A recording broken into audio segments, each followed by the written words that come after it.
நம்ம கிட்டக்க யாராவது வந்து மன்னிப்பு கேட்குறப்போ நம்ம பெரிய மனசு பண்ணி மன்னிச்சிடலாம்.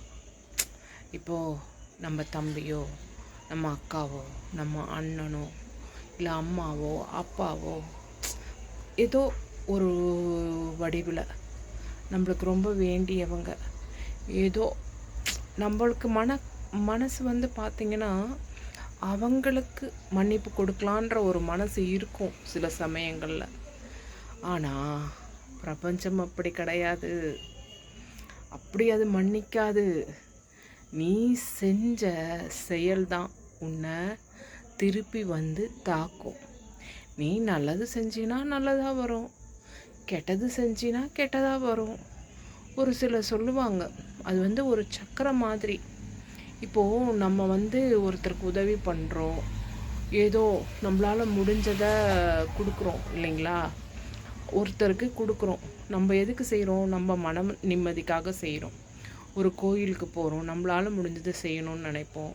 அங்கே வெளியில் உட்காந்துட்டுருக்கிறவங்களுக்கு ஏதோ நம்மளால் முடிஞ்ச காசு போடணும்னு நினைப்போம்.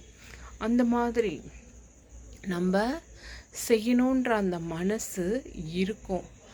ஆனால் நம்ம செய்த நற்பலன்கள் எல்லாம் அது பல மடங்காக நமக்கு திரும்பி வரும். அது நம்ம செஞ்சவங்க தான், நம்மளுக்கு செய்யணுன்றது கிடையாது. அந்த உதவி மட்டும் அது ஒரு சர்க்கிள் மாதிரி.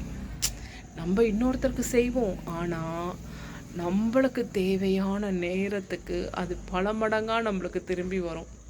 அதுதான் பிரபஞ்ச ரகசியம். அந்த மாதிரி நம்ம வந்து மன்னிக்கலாம், ஆனால் பிரபஞ்சம் மன்னிக்காது. நம்ம செஞ்ச தவறு அந்த மாதிரி அது பல மடங்காக திருப்பி ஒன்றை தாக்கும். இதை உணர்ந்துட்டோன்னு வச்சுக்கோங்களேன், தெய்வமாயிடலாம். தத்தம் கருமமே கட்டளை கல் இல்லைங்களா? நம்ம செஞ்ச கருமம் தான் நம்மளுக்கு கர்மம் தான் நமக்கு கட்டளை கல்லாக வரும். அதனால் எதையுமே யோசித்து செய்தோம்னா பொழைச்சோம். இல்லாட்டி சில நேரங்களில் ரொம்ப கஷ்டப்பட நல்லது நீ எப்படி வேணால் செய். நீ மனசு வந்து செய்கிறத அன்னைக்கு அப்பயே செஞ்சிடலாம். அது உனக்கு பல மடங்காக வந்து காக்கும். அந்த இது வந்து சக்தி வந்து உன்னை காக்கும். அதே நீ ஒரு தவறை செஞ்சிட்ட, தப்பிக்க முடியாது. நீ மறுபடியும் வருந்தி பொய்யாவே உணர்ந்தியானா தெய்வத்துக்கிட்டக்க அது குறையும். இதை